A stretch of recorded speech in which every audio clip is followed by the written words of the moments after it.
¿Cómo están? Buenas noches, gracias por estar con nosotros, gracias por estar en sintonía este domingo. En el día D faltan 34 días para que los salvadoreños y salvadoreñas asistan de nuevo a las urnas a elegir a sus representantes del Parlamento y gobiernos municipales, como usted lo sabe, y también a la Asamblea Legislativa. Esta noche me acompañan candidatos de diferentes fracciones, pero que tienen un tema en común, tienen propuestas orientadas a la seguridad pública en nuestro país. Se los presento a continuación. Antonio Echeverría estudió licenciatura en Economía, Filosofía, diputado de la Asamblea Legislativa desde el año 2006 hasta la fecha, integrante de la Comisión Financiera y de la Comisión de Seguridad Pública, combate a la narcoactividad. Candidato, por supuesto, para la Asamblea Legislativa por el Partido Frente Farabundo Martí para la Liberación, para el Parlamento Centroamericano, corrijo. Guillermo Gallegos tiene 43 años, estudió licenciatura en Ciencias Jurídicas, abogado y notario, vicepresidente de la Asamblea Legislativa, integrante de Arena hasta el año 2009, fundador y presidente de Gana, candidato a diputado por este partido político a la Asamblea Legislativa. Bienvenido, Guillermo. Le doy también la bienvenida al coronel José Antonio Almendaris. El coronel Almendaris estudió doctorado en Teología en Latin University of Technology, ¿no? En el año 2010, egresado de Ciencias Políticas, diplomado del Estado Mayor del Ejército, presidente de la Comisión de Seguridad en la Asamblea Legislativa, también candidato a diputado por Sonsonate por el Partido de Concertación Nacional. Y también está con nosotros Rodrigo Ávila, 50 años, estudió Ingeniería Industrial, experto en temas de seguridad, asesor de seguridad en organismos internacionales, ex viceministro de Seguridad, diputado de Arena entre el año 2000 y 2003, exdirector de la Policía Nacional Civil, ex candidato a la presidencia en el año 2009, candidato a diputado por el Partido Alianza Republicana Nacionalista Arena para el Congreso de nuestro país. Entonces, estamos todos, ¿no? Rodrigo, bienvenido, muchas gracias por estar con nosotros. Muchas gracias, Romeo, y buenas noches a todos diputados. Coronel Almendaris, bienvenido también, muchas gracias. Romeo, muchas gracias por la invitación, compañero, buenas noches, pueblo salvadoreño, bendiciones. Guillermo también, bienvenido. Gracias, Romeo, buenas noches a todos los panelistas y buenas noches pues, a todos los amigos televidentes que esta noche están sintonizando. Antonio, también bienvenido, muchas gracias por estar con nosotros. Gracias, buenas noches, Romeo, buenas noches a todos tus invitados y por supuesto al pueblo salvadoreño que nos permite llegar a la intimidad de sus hogares. Vamos a comenzar por este orden porque es Antonio Echeverría el que representa, digamos, al partido que está en el poder en este momento y queremos conocer su opinión respecto a esto, Antonio, al tema de la seguridad pública, cómo lo ha manejado el gobierno del FMLN en estos meses que lleva, ¿no?, de estar en el poder, digo, en este segundo periodo más bien de que el gobierno del FMLN está en el poder. Bueno, indudablemente para nosotros el tema de seguridad es un eje transversal de la política. Y desde la Asamblea Legislativa, como diputados y diputadas, integrantes de la Comisión de Seguridad Pública, hemos trabajado por leyes. Creemos que la seguridad pública no es solo del Ejecutivo, la seguridad pública también es parte del sistema judicial, la componen no solo las capturas que hace la policía, sino también la investigación que hace la Fiscalía General de la República y, por supuesto, el trabajo que deben de hacer los jueces y juezas. Entonces, todo eso. Parte tan importante para nosotros como gobierno, como tú bien lo decías, es que nuestro gobierno ha convocado a todos los sectores vivos de la sociedad, donde están medios de comunicación, donde están iglesias, donde están partidos políticos, donde está la empresa privada. ¿Qué es esto?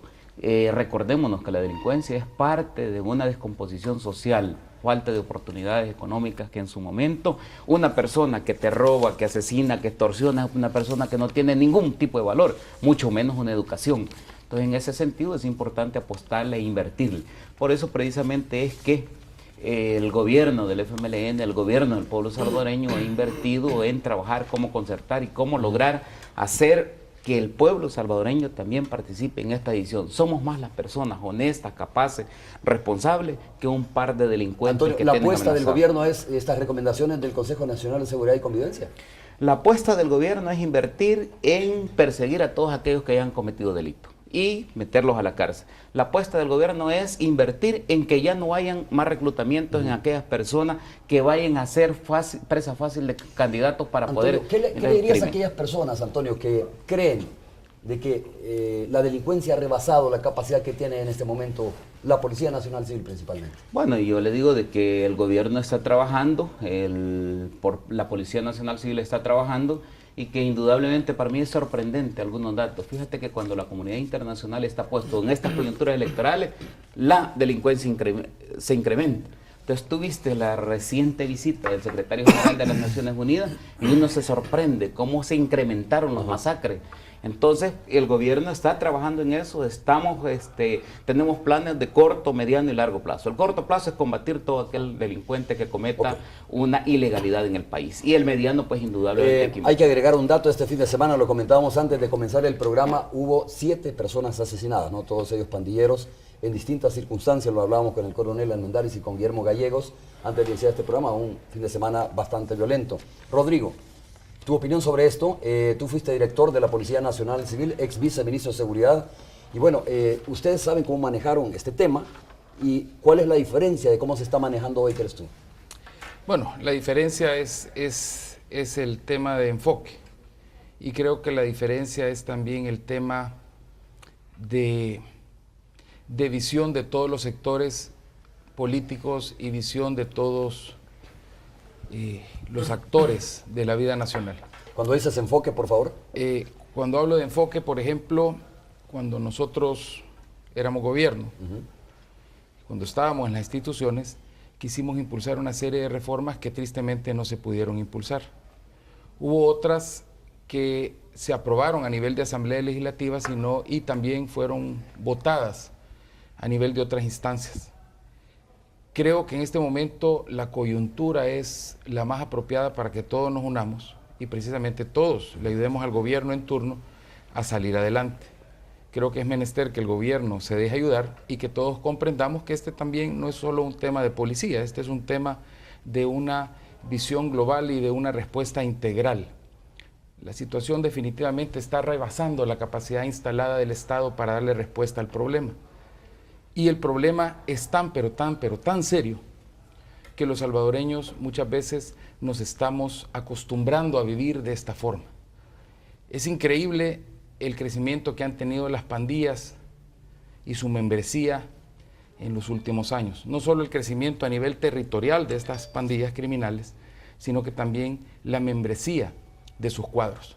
Y para eso tenemos que hacer un esfuerzo grande, tenemos que hacer un esfuerzo de país y tenemos que tener una respuesta que coarte de manera inmediata este crecimiento. Y por supuesto, se tienen que hacer cosas. Yo celebré muchísimo cuando el presidente dijo que no había que negociar con grupos criminales. Y ciertamente no es solamente de coyuntura electoral. O sea, el año pasado hubo meses que fueron tremendamente altísimos en crimen, rebasando únicamente las cifras, casi llegando a rebasar las cifras que en la historia del país han sido las más altas que se dieron en el año 2010. Oye, Rodrigo, cuando hablas de enfoque, a ver, a mí se me viene a la mente 2 cosas, ¿no? Uno es la parte coercitiva, la fuerza, y la otra es la parte preventiva. Cuando te preguntaba, decías, yo creo que la diferencia es el enfoque. ¿Qué hacían ustedes respecto a este gobierno? ¿O cómo le explicas esto? Hay diferencias, pero el tema... Creo que lo peor que podemos hacer en estos momentos, Romeo, es venir a una discusión electorera y venir a echarnos culpas y venir a decir que esto es cosa del pasado. Creo que el FMLN no puede hacer eso porque en los últimos 6 años ellos han sido gobierno. Y nosotros creemos que hay que ver hacia adelante también, indistintamente de los errores que se hayan cometido en los últimos años o en las últimas décadas, lo que tenemos es que ver hacia adelante. Y ciertamente ha habido momentos buenos en el tema de la seguridad pública, momentos donde las tendencias han ido hacia abajo, pero hoy por hoy también tenemos que ver que hay una situación de crecimiento, y peor que eso, una situación en la cual los grupos criminales se sienten empoderados y retan al gobierno y retan a la sociedad. Y de hecho, retar al gobierno, retar al Estado, retar a la sociedad es retar a todos los buenos salvadoreños. Y ahí es donde tenemos que dar una respuesta integral, y para eso nosotros como Arena hemos propuesto dentro de nuestra plataforma legislativa 16 puntos exactos, 16 puntos muy concretos para paliar esto. Coronel, a ver, lo que dice Rodrigo es cierto, no hay que ver hacia adelante, pero para enfrentar el fenómeno de la delincuencia hay que comprender el fenómeno. Por eso es que uno pregunta y dice, mire, pero ¿qué es lo que se ha hecho mal? ¿Qué se hizo mal? Bueno, Porque la si tregua no se, dañó muchísimo. Si no se discute sobre eso, entonces no vamos a poder entender el fenómeno y enfrentarlo, ¿no? Mire, nosotros con la experiencia, cuando yo estuve en la Policía de Hacienda, en la Guardia Nacional, en la Policía Nacional, si bien es cierto los cuerpos que antes que se desnaturalizaran producto del conflicto armado, pues mantenían la seguridad. Pero había unos elementos que prácticamente era la policía comunitaria, que fueron disueltos por los acuerdos de paz. que es el servicio territorial. Antes se decía ¿Las famosas defensas civiles? no, el servicio territorial es diferente. Para el conflicto salen las defensas civiles.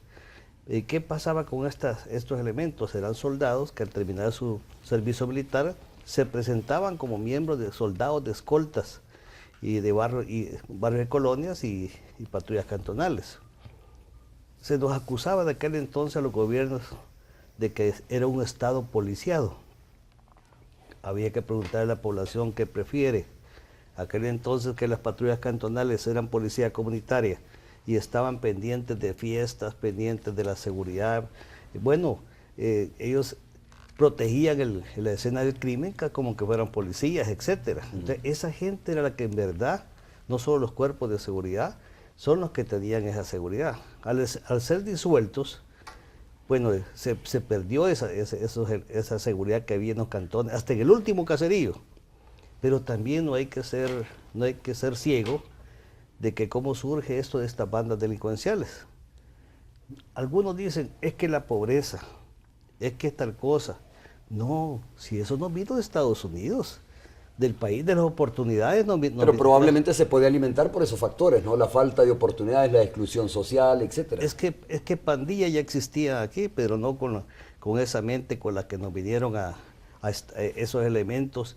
Y que el problema más grande también, y que se ha hablado con el gobierno de Estados Unidos, es de que aquel que delinque viene a El Salvador y aquí no hay cómo perseguirlo o cómo meterlo preso. Entonces El Salvador se convierte en una cárcel a cielo abierto. ¿Cómo combatirlo? Cada quien tiene su pensar, Claro. prevenciones. Nosotros creemos que esto tiene que tratarse como una epidemia. En la epidemia se combate al enfermo, pero sí, hay que poner las dosis exactas, que eso es lo que ha faltado en estos gobiernos, porque entonces, si no, el virus muta y ha pasado lo que está pasando. Guillermo, voy a escuchar tu opinión, no me voy a detener mucho en este tema, haciendo un poco eco de esto que dice Rodrigo, ¿no? Está bien, me parece, hablemos un poco de lo que se puede o se debe hacer. Y dejemos ya, solo después de escuchar tu opinión, dejemos ya el tema de qué es lo que ha pasado y los errores que se han cometido, porque ahí podemos meternos al tema de la mano dura, supermano dura, las treguas, etcétera, y todas esas situaciones que a lo mejor han alimentado esta situación. Guillermo, ¿cuál es tu opinión respecto a este tema? Bueno, que estamos muy mal. Realmente el país o el problema que más preocupa a los salvadoreños es el tema de la seguridad. Esto está asfixiando y como lo dijo un señor en la televisión que a mí me impactó mucho, aquí en Michapa no le sacaron el rostro. Hay lugares en los que ni respirar se puede, decía él, por el accionar de las pandillas. Hay que decirlo con nombre y apellido y sin temor alguno. El problema de este país, el tema de seguridad, son las maras o pandillas, que están actuando a su ancho y como quieren. Esto no desmerita, por supuesto, y hay que reconocer el esfuerzo que hace la Policía Nacional Civil y todos los entes encargados de la seguridad, la Fiscalía y todo lo que tiene que ver con la parte de seguridad. Pero, sin embargo, yo sí considero una cosa muy importante, Romeo. Esto es un problema que debemos de resolver todos, involucrarnos todos los sectores de la sociedad. Y alguien decía... hoy recientemente dijo una cosa que a mí me parece que tiene toda la razón. Mientras no se tenga voluntad política, el problema no se va a resolver. Por cierto, porque esa reflexión que tú acabas de hacer la he escuchado por años, ¿no? Este problema hay que enfrentarlo como país y hay que enfrentarlo todos, pero la verdad es que la gente no termina de percibir eso. Y es que no se ha hecho, no hay voluntad política de querer resolver este problema. Hay cosas tan sencillas que se pueden comenzar a hacer y se desarmaría prácticamente o se pudiese contener un poco la ola de asesinatos y de extorsiones que se cometen en el país. Y es lo que ya se ha anunciado, yo lo he dicho, lo ha dicho el fiscal, lo ha señalado otra gente, el traslado de los principales líderes de las pandillas de los diferentes centros penales a Zacatecoluca. Este es un tema de urgencia. Con eso yo te aseguro, no es que se va a solucionar el problema, pero con eso ganaría. Se supone que ya se está haciendo eso, el traslado de los principales líderes al centro de máxima seguridad. Me parece que no, ¿Sí? me parece que no, que se han trasladado a personas que no son realmente los líderes de las pandillas, sino que son no los cabecillas, sino que a segundos o terceros, no realmente las personas que deberían de. Y con esto se desmonta bastante, porque nadie desconoce en el país que de los centros penales es de donde salen las direcciones o las directrices para que se haga tanto desorden en nuestras... Antonio, hablemos de las apuestas que han venido haciendo ustedes como gobierno del FMLN y hablemos de cuál es el camino que ustedes están dibujando para enfrentar este problema, para llevarle, digamos, tranquilidad a la población salvadoreña. Correcto. Acciones concretas que se van a poner en marcha, lógicamente. Mira, una de las acciones concretas que el gobierno ha estado haciendo es, primero, a partir de la captura de tanto delincuente que haya andado amedrentando a la sociedad. Segundo es la situación de concertar un plan, un proyecto, pero el hecho de que se esté trabajando con los distintos sectores de este plan que recientemente ha sido presentado, Plan El Salvador Seguro, no es precisamente que a partir de eso va a funcionar. Hay la policía, hay capturas permanentes, constantes, pero aquí hay una realidad. Hay una realidad en que cuesta abordarla y cuesta que se entienda que si la policía captura, del 100% de capturas que la policía hace, el 97%, o sea, de 100 personas que capturan, el 97% no se judicializan, quedan libres. ¿Por qué? Falta de procesos de investigación, eso es lo que hay que hacer. ¿Qué responsabilidades tiene la Fiscalía General de la República? Nosotros no estamos en el ámbito de buscar por dónde o quiénes o echarle la culpa. Sin duda alguna, hay un dicho que dice, dime lo que siembras y te diré lo que cosechas. Lastimosamente nosotros sembramos en este país en tiempos pasados. ¿Tú crees que la principal debilidad entonces está en el robustecimiento de la prueba, en el fortalecimiento de la prueba? Nosotros dentro de las propuestas que tenemos creemos, por ejemplo, yo comparto lo que decía Guillermo, algunas de las cosas salen de los centros penales. ¿Y qué es precisamente? Bueno, a la reforma a la ley de simple y sencillamente con penas más drásticas a las telefónicas para que no le suban el volumen a los bloqueadores, porque automáticamente ahí sería un problema. Ahí estaríamos bloqueando un problema. Lo otro, imagínate que yo he visto algunas propuestas de algunos municipios y con mucho respeto te lo señalo, dicen vamos a poner cámaras para el sistema de seguridad. Si al final cuando le llegas no te puedes topar lo que no es una prueba.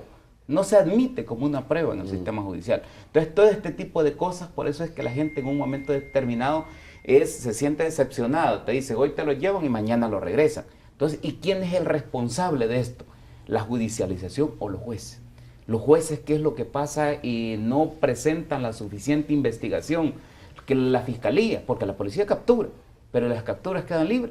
Entonces, nosotros hemos dicho, y nuestro gobierno ha dicho, el ministro ha dicho, unamos a todos los sectores, pero hay que combatir todo aquel o aquella que ya haya cometido un delito. No debe de permitírsele, pero ningún milímetro que continúe en libertad. Y compartimos, ya hay traslado, ya hay proceso para los centros de máxima seguridad, en donde simple y sencillamente tal vez no hayan espacio, pero que vayan a dormir aunque sea parado. A ver, Rodrigo. Con el Plan Sarizza en el año 2007. ¿Qué era el Plan Sarizza, Rodrigo? El Plan Sarizza era una orden de operaciones orientada a tener eficiencia en las investigaciones, orientada a investigar a los criminales por estructura criminal y no por delito individual, sino que por enjambre de delitos, en el entendido que estas estructuras cometen una serie de delitos en conjunto. Y logramos nosotros el 72.3% de casos investigados y de capturas pasando a fase de instrucción. Esto logró que para el 2008 los homicidios se redujeran en casi 14%. Y que otras expresiones delictivas bajaran muchísimo más. La única que subió en el papel fueron el tema de las extorsiones, porque la cifra negra de extorsiones bajó muchísimo y la gente comenzó a denunciar. O sea que con acciones efectivas se puede hacer muchísimo. Y ahí fue en esos años que surgieron los tribunales especiales, que dieron muy buen resultado, y creo que es menester aumentar el número de tribunales especiales porque están saturados, y no solamente aumentar el número de tribunales especiales, sino que también potenciar y apoyar a los jueces especiales con medidas de protección para ellos. Por otro lado, se coordinó muy bien, con la Fiscalía General de la República y se crearon fuerzas de tarea. Es que eso me llama la atención cuando dice Antonio, mire, lo que pasa es que la policía está haciendo su trabajo, ¿no? Está haciendo las capturas, pero la debilidad, dice, puede estar en la Fiscalía General de la República, que es la encargada de presentar las pruebas. Lo que pasa de es que estos esto detenidos. es una cuestión de números, Romeo. Aquí las cifras oficiales que dio el gobierno pasado dio cifras oficiales de que en el 2009 había 18.000 pandilleros, de que en el 2011 había 40.000 y se dijo que en el 2013 había alrededor de un poco más de 60.000. Hoy se calcula que son 72.000. Nada menos, 16% de todos los pandilleros de El Salvador están en prisión y no podemos nosotros decir de que ese es únicamente la quinta parte, podría ser mucho menos. O sea, el tema es que hay un grupo numerosísimo de personas delinquiendo dentro del contexto de una estructura criminal. Creo que es importante primero aceptar que aquí la principal forma de crimen organizado en El Salvador se llama pandillas. No hay otra cosa. Son pandillas, no son jóvenes marginados, no son jóvenes desintegrados, no tiene que ver con... No, son crimen organizado. Segundo, que son un grupo altamente estructurado. Y tercero, que operan desde las cárceles, donde están sus centros neurálgicos. Entonces hay que tomar medidas administrativas inmediatas. En las cárceles. En las cárceles, una de ellas, por supuesto, trasladar a los cabecillas al penal de máxima seguridad. Y de hecho, veamos que lo que está sucediendo son respuestas y mensajes que se están mandando al Estado. Los homicidios, ¿cuándo suben drásticamente? ¿Y cuándo bajan drásticamente? Cada vez que comienza a hablarse de este tema de treguas. Y lo que le hizo un gran daño al país fue la tregua, porque se negoció bajar los homicidios a punta de permitir más extorsiones. ¿Y qué es lo que sucedió? Al aumentar las extorsiones, aumentó la territorialidad de las pandillas y aumentó la coacción social. No se puede hacer prevención del delito si existe una fuerza tan grande que coarta los esfuerzos de prevención, y esa fuerza tan grande se llama estructura criminal organizada de las pandillas. Tengo que hacer una pausa comercial. Cuando regresemos le doy la palabra al coronel Almendares y a Guillermo Gallegos. Coméntenos la siguiente interrogante. ¿Qué expectativas tiene usted sobre las recomendaciones del Consejo de Seguridad? Esa es la pregunta que tiene usted en pantalla para que pueda también abonar a través de su opinión. ¿Qué expectativas tiene usted sobre las recomendaciones del Consejo de Seguridad y Convivencia, que recientemente entregó esta cantidad de propuestas, ¿no?, al Ejecutivo o al gobierno de nuestro país? Una pausa, regresamos en breve.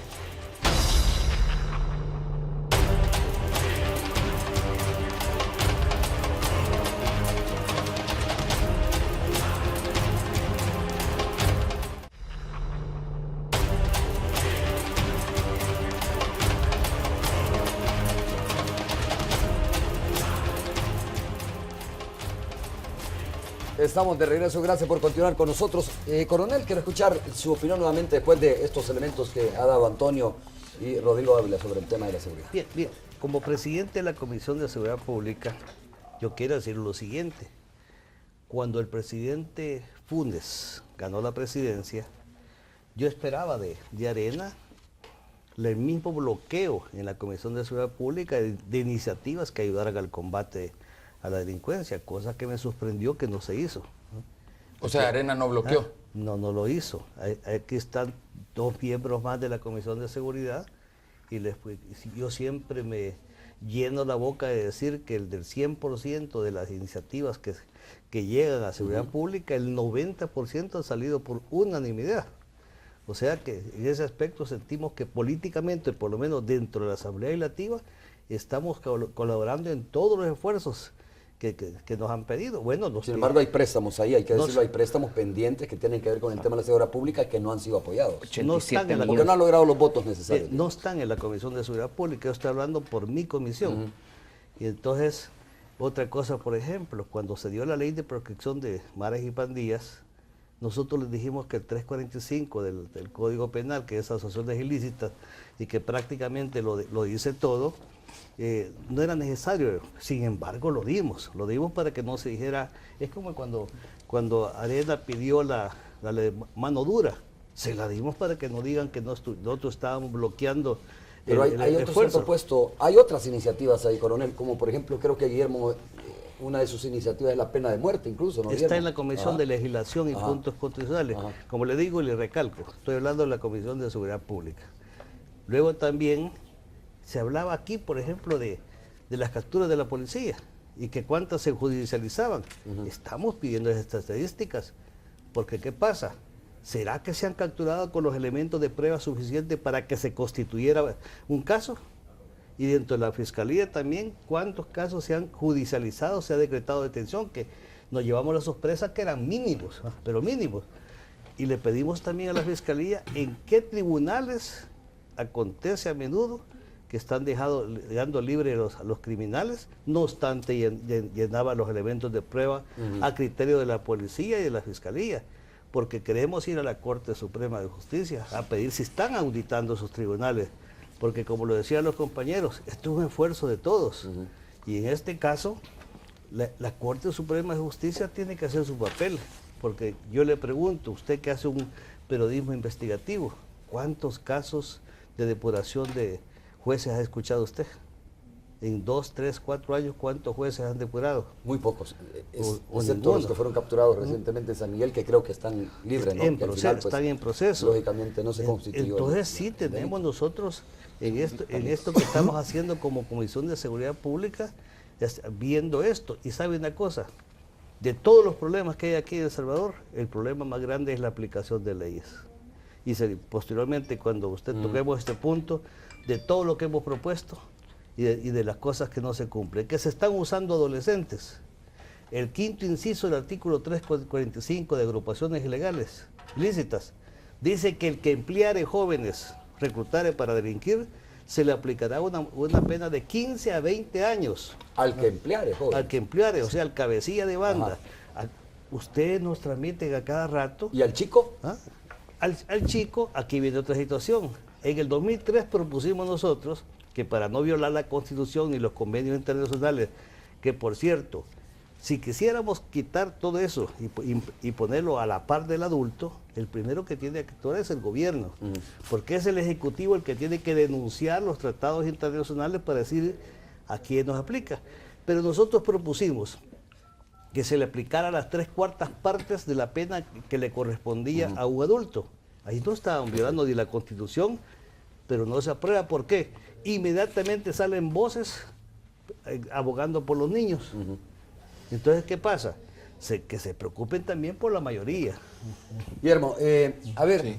lo que en la calle se escucha, ¿no? Ustedes, como su servidor, que de repente se encuentra con amigos o otro tipo de personas, es que la policía es ineficiente, ¿sí? Es lo que se escucha. Dice, la policía no está haciendo bien su trabajo, cuando de repente ahora mismo, como lo dice Rodrigo, como lo dice el coronel, hay otros factores que abonan. Probablemente el sistema judicial no esté respondiendo, digamos, a las exigencias de esta situación de fenómeno delincuencial que está viviendo el país. Probablemente falte capacitación o depuración, etcétera, ¿no? Digo, hay otros elementos también ahí que a lo mejor nunca se les ha entrado y que están de alguna manera boicoteando el trabajo de otras instituciones. Bueno, partiendo del hecho de que tengamos voluntad política todos, o la voluntad de querer resolver este problema, una de las cosas inmediatas que debe de hacerse es la depuración de las instituciones que tienen que ver con el tema seguridad. Y llámese esto, policías, así como hay buenos policías entregados a servir a la comunidad, hay malos policías. Jueces, hay muy buenos jueces, pero también hay jueces que ya están infiltrados por el crimen organizado, por las maras o pandillas. Fiscales, de igual manera, está sucediendo una cosa similar, y entonces yo creo que para el fortalecimiento institucional debe de haber una depuración. Fíjate ¿Es que el día decreto aprobado en la Asamblea Legislativa o cuál es el camino? Por eso digo yo que debe de haber un compromiso de todos, voluntad de querer resolver el problema. Fíjate, y no es mentira lo que yo digo. Yo he señalado que hay alcaldes involucrados, líderes de algún sector de una mara en unos municipios de aquí del departamento. Es que ya no solo les colaboran, ya no solo les apoyan, sino que son miembros de las maras. Alcaldes, ¿Sí? y yo te lo puedo decir con mucha propiedad. Y eso está pasando lastimosamente en nuestro país. Te cuento, se interceptó una llamada, lo comentaba el licenciado Luis Martínez, un abogado que en la tarde lo juramentaban como juez, y le llama a un penal y le dice, miren, ya no lo voy a poder seguir defendiendo porque hoy me nombran como juez, pero ahí estoy a la orden por cualquier cosa. Entonces él inmediatamente avisó, habló con alguien ahí en la corte, con el presidente y ese juez, ese abogado ya no fue juramentado. Guillermo, como juez. tengo que preguntarte esto. Tú que estás haciendo propuestas, que tienes como eje principal el tema de la seguridad pública en nuestro país, ¿por qué no has ido tú a la Fiscalía General de la República a denunciar a este alcalde y decir, señor, tengo pruebas, tú lo dices, ¿no? Que lo dices con mucha contundencia. Conozco este caso de este alcalde que no es ya amigo de los pandilleros, como dices tú, sino que es miembro de la que estoy pensando hacerlo, realmente estoy pensando hacerlo. La verdad que esto, de solo decirlo, creo que no estoy contribuyendo con el país y no estoy contribuyendo con el tema seguridad. Lo estoy pensando. ¿Es un alcalde de qué partido? Del Partido Arena, Partido Arena. Yo lo tengo que decir así. Por supuesto que es Arena el primer llamado a que investigue esto, pero no se trata de estar señalando, sino que se trata de querer resolver este problema. Yo he hecho una serie de propuestas, Romeo y amigos televidentes. Yo no creo en la prevención en este momento. Ellos ya lo hicieron como una forma de vida. Ya viven de esto. En los penales, el día de visita entran aproximadamente de 250 sábado personas a visitar y 250, otras 250 domingos. Un aproximado de 500 personas. Cada una de estas personas, por inteligencia policial sé esto yo, lleva entre 50 y 100 dólares para dárselo a los reos que están allá adentro. Hoy los centros penales se han convertido en los grandes bancos de las maras o las pandillas. ¿Para qué le sirve ese dinero? Para comprarse aparatos, celulares, para pagar custodios, para sobornar custodios y para pagar abogados. Entonces yo te decía, yo no creo en la prevención porque ellos ya lo hicieron una forma de vida. Yo creo en la represión y por eso he hecho una serie de propuestas que las vamos a conocer o las vamos a mencionar más adelante. ¿Qué pasó con esto de la prevención, Romeo? Se quiso hacer algo con ellos enseñándoles a hacer pan, dándoles hornos para que pusieran panadería aquí por Apopa. ¿Qué han hecho? Se prepararon, pusieron sus panaderías, pero a la vez asesinaron a todos los demás panaderos que no eran mareros o pandilleros, para quedarse con el monopolio de la venta del pan, o tener solo ellos esa posibilidad. Y hoy venden pan, pero a la vez que venden pan, rentan al que le venden. Entonces yo no creo, realmente yo creo... Tú vas por la parte represiva completamente. Yo creo que la prevención debe de buscarse, pero quizás en los niños pequeños, antes de que entren en la pandilla, pero esto ya no lo... Otra cosa que debe de cambiarse, si un menor de edad, bajar la responsabilidad penal hasta los 14 años si se puede. Pero ¿qué pasa? Hoy tenemos un grave problema, un menor de edad se le condena a 7 años, que es lo máximo, que es una pena que realmente es insignificante para los homicidios que comete. Pero tiene 16 años, cumple más de 18 años, llega hasta como los 25 años y sigue detenido en un centro penal de menores de edad, contaminando. Nunca es pasado a un penal de adultos, porque eso establece esa mal ley penal juvenil que tenemos, que aplica para países como Noruega, Suecia, Finlandia, pero para el tipo de criminales que podrán tener 12, 13, 14, 15 años, pero tienen mente de criminales. No aplica en nuestro país. Ok, Antonio, aunque tienen razón ustedes cuando dicen, mire, este es un tema de país, pero el principal responsable, digamos, de que esto funcione, ¿no? El que tiene el liderazgo de que esto funcione, lógicamente, es el gobierno en ese momento. Y el partido que pues es el FMLN. Claro, nosotros tenemos esa responsabilidad y estamos actuando bajo esa responsabilidad. Lo que pasa es que no esperemos acá ver medidas electoreras en las cuales para resolver inmediatamente vas a hacer un despliegue de helicópteros y todo. Eso no va a resolver el problema. El problema es la persecución que debe de haber a todos aquellos delincuentes que ya hayan cometido un delito. Y también sí hay que invertir en la prevención, o sea, todo eso es parte de lo... Hay una frase que dice, siembra viento y cosecha tempestades. Eso es precisamente lo que ha pasado. No hay ningún delincuente de 6 años en las administraciones del FMLN que tenga 6 años un niño y que hayan delinquiendo. O sea, yo reitero, el gobierno está haciendo de... ¿No hay menores de edad, según tú? Sí hay menores de edad, pero nosotros llevamos 6 años de gobernar y este es un problema heredado. Es un problema heredado que se le hay que entrarle a la raíz del problema. Y por eso precisamente es que el gobierno ha convocado a todos los sectores vivos de la sociedad y todos aquellos que tengan un planteamiento, que quieran colaborar con la justicia encabezados, pero no quiere decir que a partir del plan que se desarrolle o de la propuesta, a partir de eso se va a actuar. Se está actuando con mucha celeridad, con mucha velocidad, pero te pongo un ejemplo.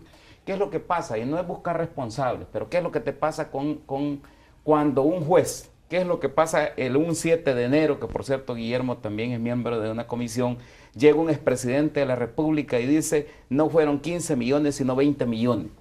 Y en vez de mandarlo a la cárcel, lo manda a su casa a descansar. ¿Qué confianza le vas a tener al sistema judicial? ¿Quién debe de depurar ese sistema judicial? La Corte Suprema de Justicia. Pero lastimosamente la Sala de lo Constitucional, en vez de estar evaluando, estar definiendo que los jueces son vitalicios, está evaluando procesos Antonio, electorales y formas de votar. Voy a decirlo de esta manera. Lógicamente, para que cuajen, ¿no? Si me permiten el término, estas medidas de prevención que se pueden impulsar, se necesita bastante tiempo, hay que ir cultivando poco a poco. Pero a la par está el fenómeno, y que yo le llamo de esta manera el incendio en este momento, ¿no? Que son 12, que son 14, que a veces son 10, pero hay 12, 14 muertos.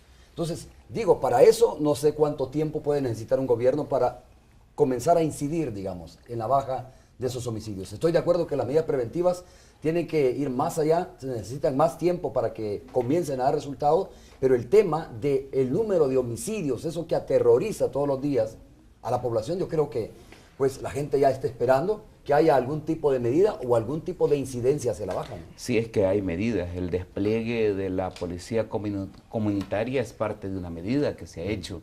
Tú mismo mencionaste, por supuesto, que cada día que hay un salvadoreño que es asesinado, es un salvadoreño al cual hay que luchar y hay que hacerle justicia, indudablemente. Y debe haber una persecución del delincuente, un control.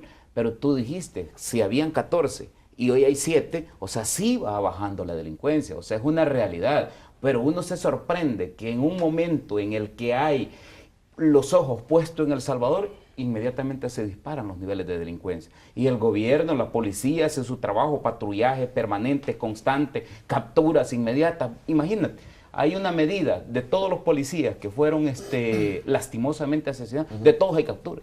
De todos hay captura. Y medidas inmediatas para enviarlos a penales de máxima seguridad. Y de todos los ciudadanos. Pero ¿qué es lo que sucede? Y a veces yo no es que esté defendiendo a la policía, pero sí reitero, cuando tú haces el trabajo, capturas a los delincuentes y de repente te dicen por falta de pruebas, por el proceso abreviado, por esto y lo otro. El ministro de Seguridad se presentó este miércoles, recién pasado a la Asamblea Legislativa, a que se aprobaran unas medidas transitorias. Lastimosamente no hubo. ¿No? Sí, entonces, ¿qué significaba eso? Entonces, bueno, que el fiscal va a opinar, que va a definir. Es que la gente no está esperando eso, la opinión, querer medidas inmediatas, salida. Es que exactamente lo que yo te decía, hay eso por está ejemplo, esperando también de la administración actual, ¿no? Perdona, Romeo, hay por ejemplo 87 millones de dólares en la Comisión de Hacienda, que de esos 87 millones de dólares, parte de ellos son regalados, donados para prevención y combatir delincuencia. Simple y sencillamente, Arena, no da los votos. Ok, Rodrigo. Eso es parte. Bueno,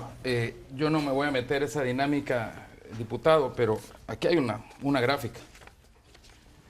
Y yo no quería entrar en esa dinámica, pero aquí yo quisiera que me la enfocaran. La vamos a poner en su momento, Bueno. Estamos buscando la cámara, Rodrigo. Bueno, puedes explicarla y ya la... No, yo- pero puedes ponerla ahí, por favor, para que, Sí. para que en su momento la tomamos, la gráfica esa. Él decía que es un problema heredado, claro. Y yo no quería entrar en el tema de gobierno de un partido o de otro. Aquí son los homicidios en Ahí está. periodos de Arena, van para abajo.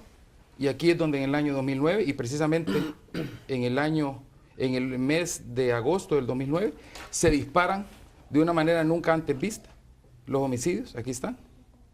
Y aquí están los homicidios, cómo están llegando en el año 2014, casi en los niveles del año 2010. Siendo el año 2009 y el año 2011, sobre todo el año 2011, el año que más impacto ha tenido en el tema de homicidios. Pero los homicidios son una parte nada más del tema de la criminalidad. Son lo que causan más impacto. Pero lo que más terror causa en la población es lo que hoy está de una manera desmedida, dispersado por todo, o disperso, perdón, por todo el territorio nacional, que son las extorsiones. Que lleva muchas veces al homicidio. Entonces, aquí no se trata, y precisamente como decía el coronel Armendáriz, 67 medidas, entre ellas la reforma al artículo de la extorsión en el Código Penal no fue apoyado por el FMLN, no fue apoyado el tema de las escuchas telefónicas, no fue apoyado el tema del Foseguridad. El diputado Gallego en aquel entonces también estuvimos en ese esfuerzo, el coronel Armendáriz. O sea, aquí no se trata de venir a echar culpas o de venir a decir, obviamente, la situación caótica se ha heredado del gobierno pasado. Lo que ha heredado el gobierno inmediato ha sido lo del gobierno pasado. Y había otros factores externos, como el tema de las deportaciones de personas directamente de las cárceles de Estados Unidos, que tienen que ver. Pero el punto es aquí, cómo vemos hacia adelante. Una cosa que yo quisiera ver en este momento es corregir un poco el gran daño que se le hizo al país con el tema de la tregua. Y una cosa es retornar precisamente a los penales de máxima seguridad a quienes siguen delinquiendo. Y ojo, estos temas de antes de las elecciones y de cuando vienen otras personas son manipulados, porque la fuerza potencial de los grupos criminales aquí está allí encapsulada. Y eso es lo que hay que romper. Hay que romper los esquemas de esa fuerza potencial. Conversaba con un alto miembro del Ministerio de Seguridad y Justicia de nuestro país, no voy a decir el nombre, pero me decía, mira, lo que la gente quiere ver es que retornen aquellas personas que en su momento fueron, el coronel tiene un término, dice, los cabecillas de las pandillas, ¿no? Los que fueron en su momento, dice, ya no lo son. Hay una nueva generación de pandilleros que está disputándose el poder interno y esos son los que estamos mandando a los penales. No necesariamente son, que todo el mundo los conoce, el Viejo Lin o el Cirra, ¿no? Yo te quiero decir algo, esos son los que están mandando, los que representan un peligro de verdad, son los que están mandando. Yo te puedo decir algo, Romeo, con toda propiedad. En este momento hay varias de las personas que están catalogadas como cabecillas, que incluso han salido dándole la mano a representantes de organismos internacionales y a otras personas y autoridades que hoy por hoy siguen extorsionando, y te lo puedo decir con propiedad porque hay aquí empresas, hay aquí personas que han sido extorsionadas por esas mismas, por esos mismos sujetos. O sea, yo sí te puedo decir con propiedad de que aquí hay una manipulación, y aquí hay un tire y encoge, y aquí lo que están tratando de hacer es chantajear. ¿Una manipulación de qué tipo? Quiero entender eso. Una manipulación mediática.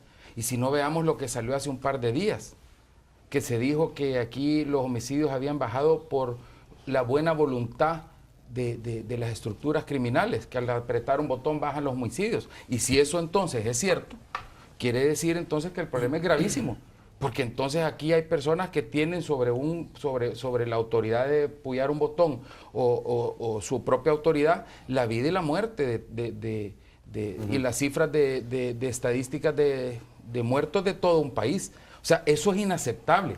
Lo que tenemos que ver es hacia adelante, y por eso nosotros tenemos un documento donde dentro de lo que se puede hacer desde la Asamblea Legislativa tenemos 16 propuestas concretas con nombre y apellido.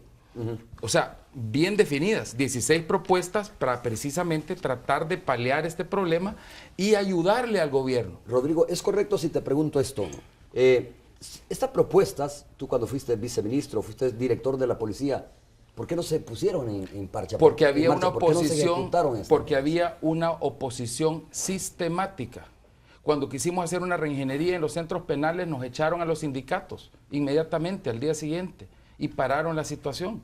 Por otro lado, y aquí es testigo el coronel Armendáriz, hicimos unas propuestas que nos pararon aduciendo, y fue el FMLN quien sacó en la plenaria y nos sacó en la cara los convenios internacionales que habíamos suscrito.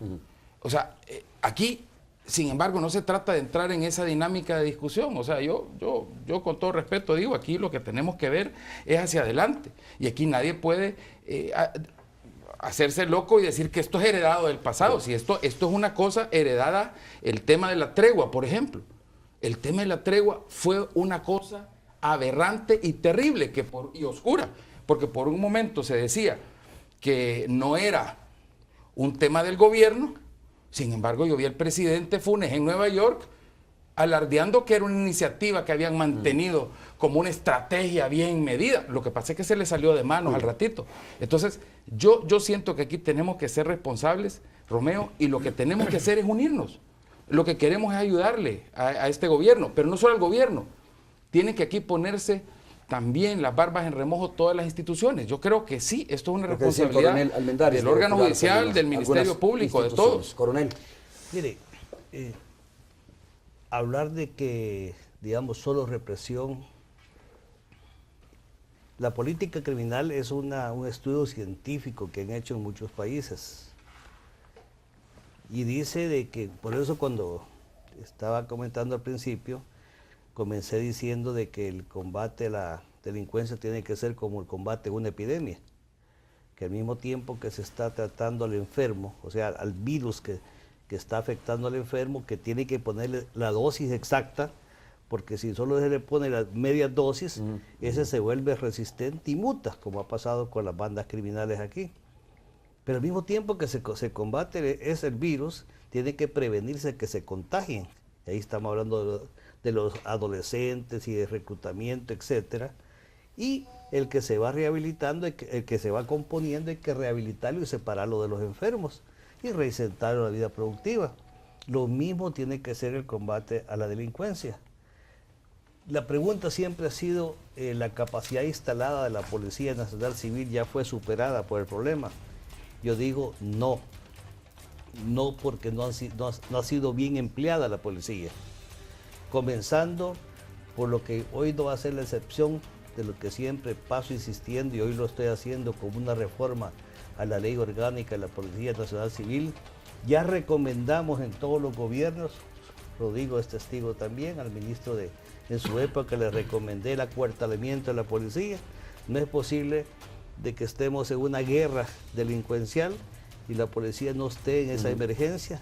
Entonces, debería estar acuartelada la Policía Nacional Civil. Y acuartelado por si la gente, quizás el término militar fue el que no gusta, pero como es el único que tengo, acuartelado significa que en el lugar donde hay 12 policías, tienen que salir con permiso 3 y estar 9 operando, ¿no? Para que tengan... Usted estaba diciendo que... El régimen de disposición se llamó en su momento, Eso yo lo propuse al doctor Bertrand Galindo, el régimen de disponibilidad, pero hoy no. Hoy y sistema de semiacuartelamiento, que es lo que buscábamos. O sea, hoy le estoy poniendo como obligación, cuando en situaciones como esta tiene que por fuerza acuartelarse, no si quiere o no quieren. Bueno, y allá habría que ver si tiene condiciones la policía también para cuartelarlos. O sea, pero digo es que Romeo, si hay las condiciones en Romeo, como la policía... En los puestos policiales, ¿no? Pues, las delegaciones, subdelegaciones. ¿Qué es primero, el huevo o la gallina? Como no iba a estar acuartelado, no se dispusieron las instalaciones para eso. Que no hay camas. Es que se supone que el policía trabaja 8 horas, recibe servicio y entrega servicio. El que recibe servicio no es para que se vaya a acostar. Entonces, por lo tanto, en ese aspecto la policía no ha sido rebasada en su capacidad, por lo menos para mí, que digamos efectivamente sí, porque el momento que emplea la Fuerza Armada, los gobiernos anteriores y el actual, significa que la policía no basta. Muy bien, vamos, cuando regrese Guillermo de la pausa comercial, quiero recordarle que nos comente la siguiente interrogante, que nos dé su opinión respecto a la siguiente interrogante. ¿Qué expectativas tiene usted sobre las recomendaciones del Consejo de Seguridad y Convivencia, ¿no?, que fueron entregadas al gobierno de nuestro país? Hacemos una nueva pausa, regresamos en breve.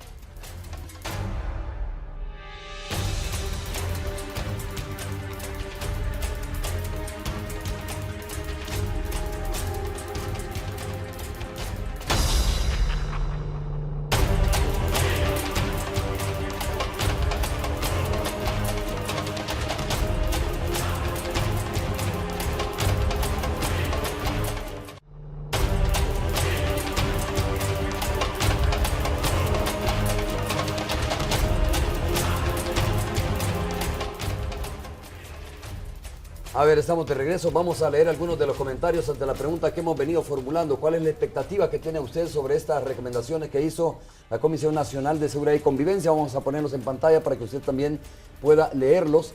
Esa es la pregunta, ¿no?, que formulamos hoy en el hashtag Día D, y ahí están algunas de las respuestas. Vamos a ver, Daniel Deras dice que si no hay recursos, o sea, que si no hay plata, por favor, si ponemos el primer comentario, dice que si no hay recursos o que si no hay plata van a quedar en recomendaciones, en libro con empastado bien bonito.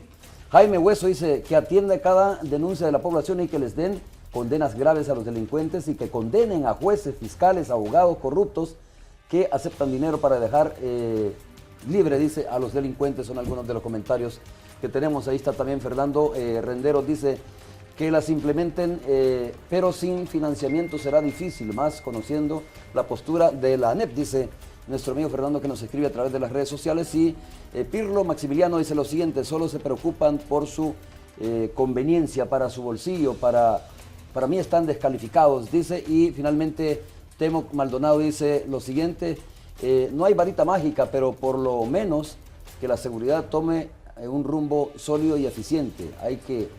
Y que sería, dice, bueno que se recomendaran depuración en el órgano judicial, o sea, que se depurara el órgano judicial. Son algunos de los comentarios. Guillermo. Bueno,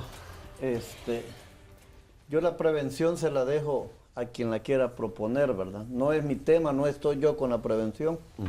No creo en eso para el tipo de criminales que tenemos hoy en día en el país. Creo en la represión.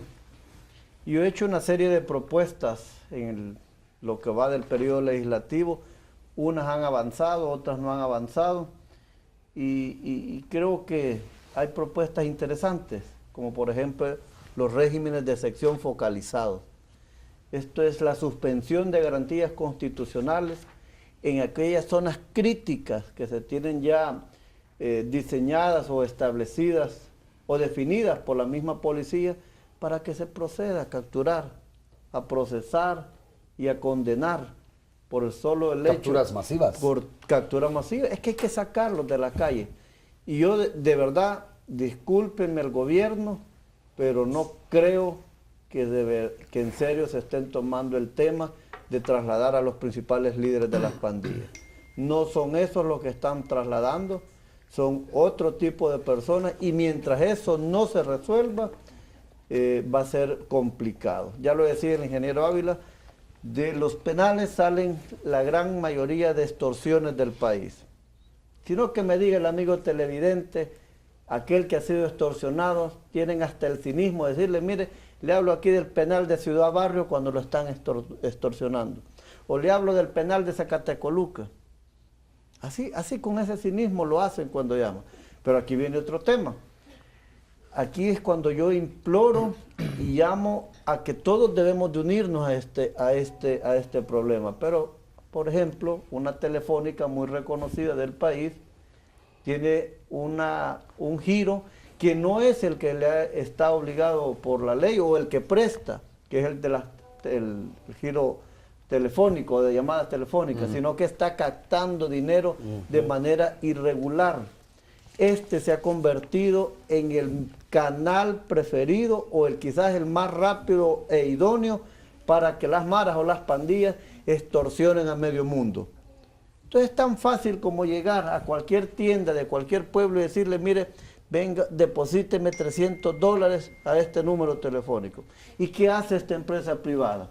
¿Por qué la ANEP no le llama a esta empresa privada y le sugiere que no siga con esto? Está captando $30 millones. ¿Sabes tú cuánto le genera un teléfono o una telefónica, cualquiera que sea, 24 horas encendidos en un centro? ¿Eso es ilícito? ¿Dónde está el ilícito en eso de parte de la empresa privada? No, es que no está permitido por la ley. El hecho de captar dinero, su giro único es el prestar comunicaciones, pero no el de captar dinero. Yo conozco gente que ha sido extorsionada a través de esto que se llama Tigo Money. Quizás no lo crearon con ese fin, pero hoy se ha convertido en el canal por excelencia y no está dentro de la ley. Si esto estuviera regulado, y aquí viene la falta de voluntad política también, porque yo me presenté a la Comisión Financiera y ahí yo no vi ni deseos ni ganas, tengo que decirlo, de los dos partidos mayoritarios en querer entrarle y regular este tema. Me quedé solo, nos quedamos solos como gana. ¿Sabes cuánto le genera un teléfono encendido 24 horas a una telefónica dentro de un penal? $2,000 diarios. No paran de estar extorsionando, Entonces yo propuse, como te decía, entre otras cosas, acabo de proponer que la Fiscalía tenga la facultad de poder decretar detención administrativa a menores de edad. Lastimosamente, por ese vacío legal o que no estaba legislado, salieron aquellos menores de edad que asesinaron a la gente de la DECO ahí en Apopa.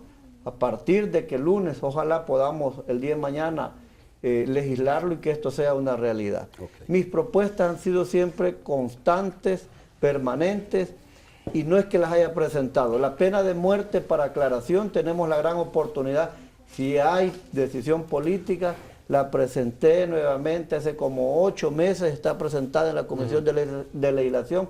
Yo sé que hay que denunciar tratados, que hay que hacer las 1001, pero yo le digo al salvadoreño, al legalista, al jurídico, que siempre me alega eso, no es para ustedes la aplicación de la pena de muerte.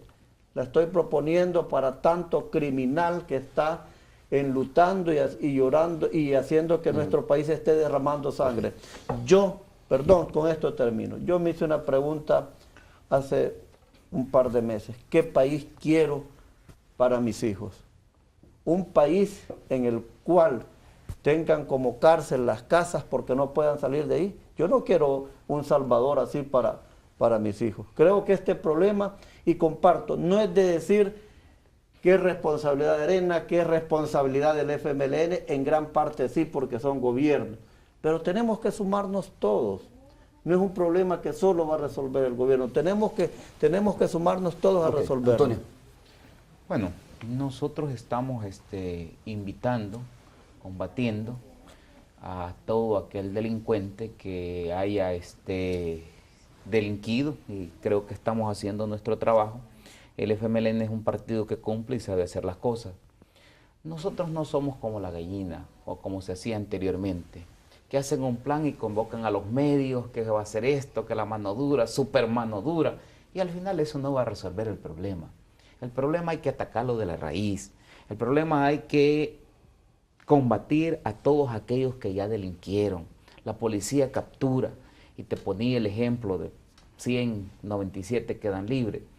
Hay que trabajar por el planteamiento que ha hecho el gobierno de unir el Consejo Nacional de Seguridad y Convivencia Ciudadana, ha dado recomendaciones. Pero cuando tú ves actitudes mezquinas en las cuales se necesita ciertamente financiamiento y Arena dice, no vamos a acompañar esto. Y te repito, financiamiento que incluso son donaciones, incluyendo del gobierno de Alemania. ¿Por qué se oponen? Porque al final hay intereses. ¿Intereses de quién? Imagínate que del 98% del total de los homicidios, según datos de la policía, son cometidos con armas de fuego. Nosotros hemos propuesto que se radicalice la importación y hoy están hasta la producción de municiones en El Salvador. Pero son armas de fuego ilegales. Armas de fuego ilegales, indudablemente, pero eso se persigue. Pero entonces hay que reformar también la ley en ese sentido, que no sean 3 años, sino que sean penas de 10, 15 años a quien se capture con un arma ilegal. Pero si no se robustece la investigación de la Fiscalía... Oye, Antonio, pero por eso no se necesitan mayoría calificada, ¿no? No. Si tú tienes una decisión, como lo está diciendo Guillermo, supongo yo que el partido Arena analiza. Digo, ¿por qué venimos a decir aquí hay que hacerlo? ¿Y por qué no lo han propuesto y le han entrado de verdad a estos temas y decirles, señores diputados, mayoría simple, ¿quiénes se comprometen con este tema? Y aquí está una propuesta de endurecer penas, lo que sea. Es que sí hay propuestas al interior de las comisiones, sí hay trabajo, sí hay. Lo que pasa que en un momento determinado a veces no hay la voluntad de poder aprobarlo. Sí hay propuestas. Vaya, te digo, el tema del financiamiento, ¿cuántas veces ha bajado como dictamen a la plenaria? Y simple y sencillamente Arena ha dicho, no, no votamos. ¿Por qué? Hay intereses. O hay intereses de las empresas de seguridad. O hay intereses. Entonces, hay que esos intereses oscuros que están al interior de la delincuencia. Por eso reiteramos. ¿A ellos les conviene estos niveles de delincuencia? ¿Me quieres decir? Indudablemente es parte para hacer quedar mal al gobierno, simple y sencillamente. Con todo respeto, diputado, yo no estoy de acuerdo con usted y realmente yo no estoy... espero que lo esté. No, eso es lo malo. Yo sí espero que usted esté de acuerdo. No, ¿sabe qué es? ¿Cuál es el problema, diputado? Yo sí quisiera que usted estuviera de acuerdo conmigo. No, jamás. Usted con dice, las medidas que ustedes implementaron y que no controlaron la delincuencia. Esa es la actitud del FMLN. Yo sí quiero ponerme de acuerdo con los diputados del FMLN, con los diputados de Gana, con los del PCN, con los del PDC, para que hagamos país. Ustedes simplemente no quieren. Y el tema de los préstamos, yo creo que esto no es así. Y yo creo que vale la pena que invites, Romeo, para que aclaren lo que aquí ha querido malinformar al diputado, a los diputados de la Comisión de Hacienda, para que precisamente hablen de eso. Si lo hubieran querido aprobar, con 43 lo hubieran aprobado. Yo lo que quisiera decir es que aquí lo que tenemos que hacer es un enfoque integral del problema. Y lo que tenemos precisamente es que prevenir en los lugares donde todavía no hay un crimen que sea arraigado. Porque es difícil prevenir donde quienes mandan son los mareros, donde quienes mandan son las pandillas. Hay que prevenir donde todavía no ha llegado ese flagelo para que los niños no entren a las pandillas. Pero sí, creo que es importante y es, de hecho, una cosa urgente que hay que hacer es adaptar la capacidad de respuesta que el Estado tiene. De hecho, la policía no se le puede pedir que haga su trabajo adecuadamente si actualmente las Bartolinas de la policía están atestadas con reos que no debería de estar cuidando la policía, porque no es una función de la policía, sino que es una función de los centros penales.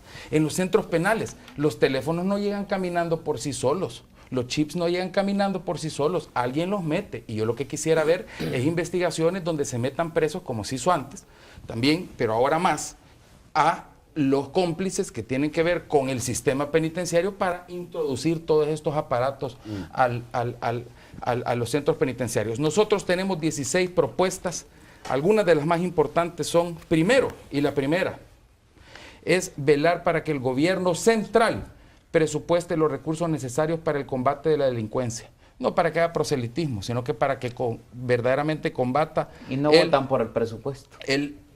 Para que combata verdaderamente el crimen y para que utilice bien los recursos.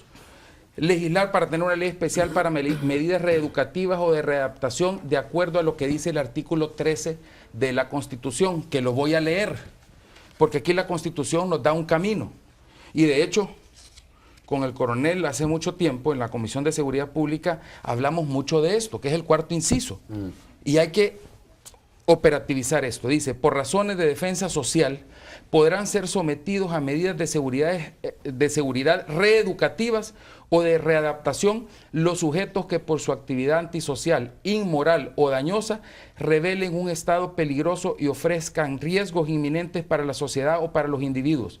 Dichas medidas de seguridad deben de estar estrictamente reglamentadas por ley y sometidas a la competencia del órgano judicial. Nosotros como Arena proponemos que trabajemos juntos todos los diputados de todas las fracciones para operativizar esa ley.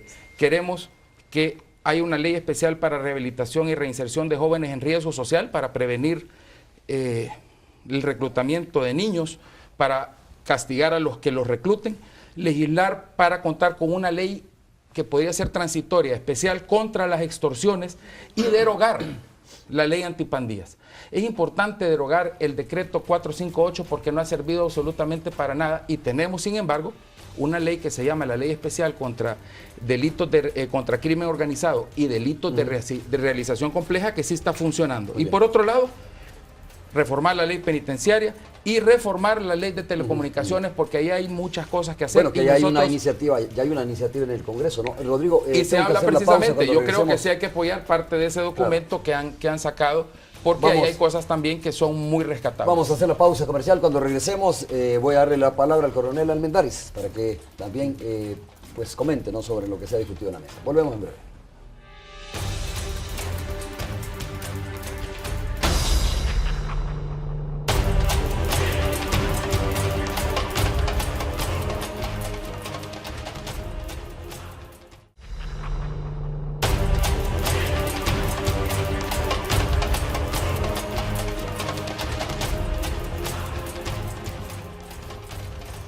Gracias por continuar con nosotros, coronel. De nuevo, es su turno, quiero escuchar su opinión respecto a todo lo que se ha comentado, de las propuestas que se han dicho acá, ¿no?, de las críticas, incluso, digo, en el buen sentido de la palabra, que se han hecho. Bueno, como yo insisto que el problema aquí es aplicación de leyes, y voy a poner ejemplos. Es más, los que ya somos diputados, nosotros tenemos que justificarnos con lo que hemos hecho. Por ejemplo, cuando vimos el Código Procesal Penal, yo fui presidente de esa comisión ad hoc, previendo este problema de asesinato de testigos o de víctimas, previmos el anticipo de prueba testimonial. Y leo, en cualquier momento del proceso las partes podrán pedir al juez que reciba una declaración anticipada cuando existe un obstáculo difícil de superar, que haga presumible que tal declaración no podrá realizarse durante la vista pública. Se consideran obstáculos difíciles de superar cuando el testigo se encuentre en las situaciones siguientes. El número 2 dice: haya peligro que sea sometido él, su cónyuge, padres, hijos o hermanos a violencia o amenaza contra su vida o integridad personal. Ha indignado ver que los asesinos de las señoritas que estaban estudiando enfermería, bachillerato de salud o algo así, que las desmembraron y todo, salieron libres. Salieron libres, ¿por qué? Porque el testigo lo intimidaron y no llegó a declarar. ¿Usted cree que el juez no sabía que iba a pasar eso? ¿Y por qué no aplicó el artículo 305 del Código Procesal Penal? Otro, estamos viendo en mexicanos y en San Luis de la Herradura que han intimidado poblaciones enteras. Bueno, nosotros, y por cierto yo también fui presidente de esa comisión, dimos la ley contra actos de terrorismo. ¿Y qué dice en eso? El secuestro de poblaciones o de en este caso tenía que aplicarse la ley contra actos de terrorismo. No es de tipificar a la organización como organización terrorista, porque esa tipificación no existe en el mundo entero, ¿eh? Pero sí, nosotros hablamos de actos de terrorismo. Pero esas leyes El están delito en vigentes. sí, el acto en sí es terrorismo. Sí, exacto, es ley vigente.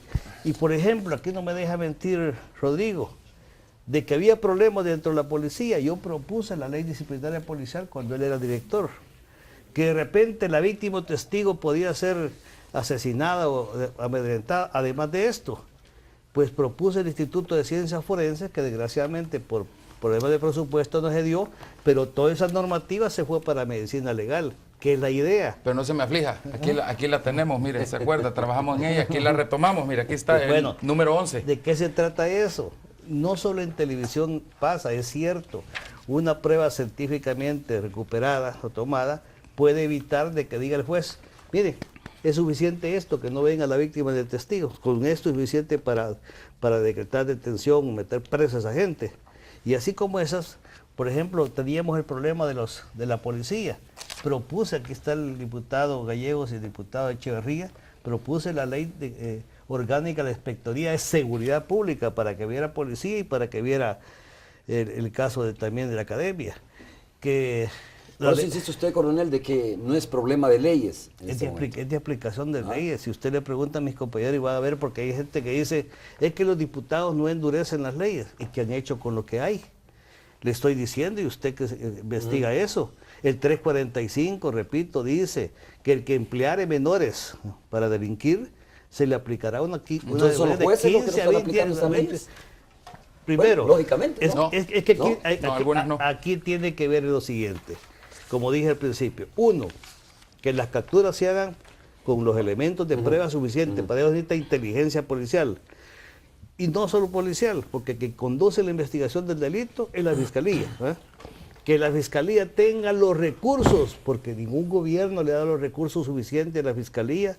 Aquí hay un señor fiscal, mínimo 350 casos lleva cada fiscal. ¿Cómo van a estar actuando cuando los delincuentes, como dijo Rodrigo, le ponen 2, 3 abogados defensores al delincuente con un solo fiscal? Alguien diría, no, que deje los 350 casos y se dedique solo a eso. No, los acusan de retardamiento de justicia y así por el estilo. Okay. Y el caso después, los jueces, ¿no? La sana crítica, pero será sana. Algunas veces no es sana, porque no detienen a pesar de que los elementos de prueba son suficientes. Y que hay, Guillermo, de la vulnerabilidad que no solo tienen los elementos de la Policía Nacional Civil, sino también los mismos jueces, porque los jueces viven en colonias, barrios también muchas veces, ¿no? Donde son vistos por las pandillas, ¿verdad? Y probablemente también amedrentados por las pandillas.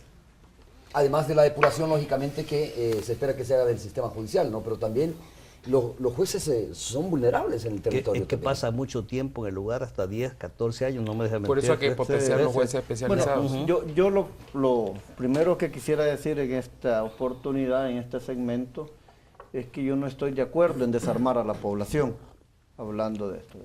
A mí me parece de acuerdo que no es posible que la gente honrada, honesta, que saca sus permisos de armas, se les pretenda desarmar. Deben de armarse. Hace muy poco dimos un decreto en el que estábamos facilitando la legítima defensa. Lastimosamente, tengo que decirlo, el señor presidente lo vetó. Y esto pues deja, y esto va en relación a lo que tú dices, y esto deja en desventaja al honesto, al honrado. No puedo decir que me alegro lo que ha pasado este fin de semana, pero sí siento mucha satisfacción que elementos policiales se hayan defendido de ataques de mareros y pandilleros. Nada menos aquí en el centro de San Salvador, un agente mató a 2 pandilleros, en San Miguel otro se defendió de la misma manera. Hoy en Sonsonate un ciudadano al que le iban a robar mató 2 mareros. Entonces, eso está sucediendo en nuestro país. La gente, ante la impotencia de tanta inseguridad, se está armando y se está autodefendiendo. A mí me parece que eso es legítimo, que eso es valedero, y yo apoyo pues de alguna manera que se dé este tipo de situaciones en el cual el ciudadano tenga incluso que organizarse comunalmente para poder defenderse. Bueno, es una reacción, pero probablemente no sea lo más correcto. No, pero lo van a hacer. Porque lo que hay que hacer es exactamente fortalecer la policía, dotar de más recursos a la fiscalía. Pero nosotros como Gana lo hemos solicitado y votamos por el presupuesto, hemos apoyado todas las propuestas o iniciativas que vayan a encaminar. Creo que el policía, no es que creo, estoy seguro, debe de ganar más, debe de dotársele de más, me decían ellos, recursos humanos hay, lo que no tenemos aquí son recursos materiales. Entonces por eso es importante que tal vez aquí el ingeniero Ávila pudiera hablar con el Partido Arena, este préstamo que va en materia de seguridad de casi de 100 millones de dólares, para poder, porque nos faltan los votos de Arena en este sentido. Pero sí creo, y es legal, constitucional, la legítima defensa que puede hacer la comunidad organizada. Mira, yo estuve en Altos del Boulevard, martes o miércoles, no, o jueves. Ahí hay un ejemplo a mencionar en todo el país de cómo la comunidad se ha organizado. Y me dicen, mire, aquí las casas, arribita ahí por Molsa, aquí las casas, la gente pregunta si hay en venta, porque ahí es bien seguro, han logrado los vecinos. Entonces esto se puede. ¿Qué puede hacer un juez? Pues bueno, en este momento autoprotegerse como cualquiera de nosotros. Yo fui amenazado por las maras, me lo dijo el fiscal, ya capturó al marero que querían, o al líder de la mara que quería atentar contra mi vida. En fin, todos estamos expuestos en este momento. ¿Y qué nos queda? Mientras no se puede hacer otra cosa, autodefendernos. Vamos a hacer la última pausa comercial, regresamos.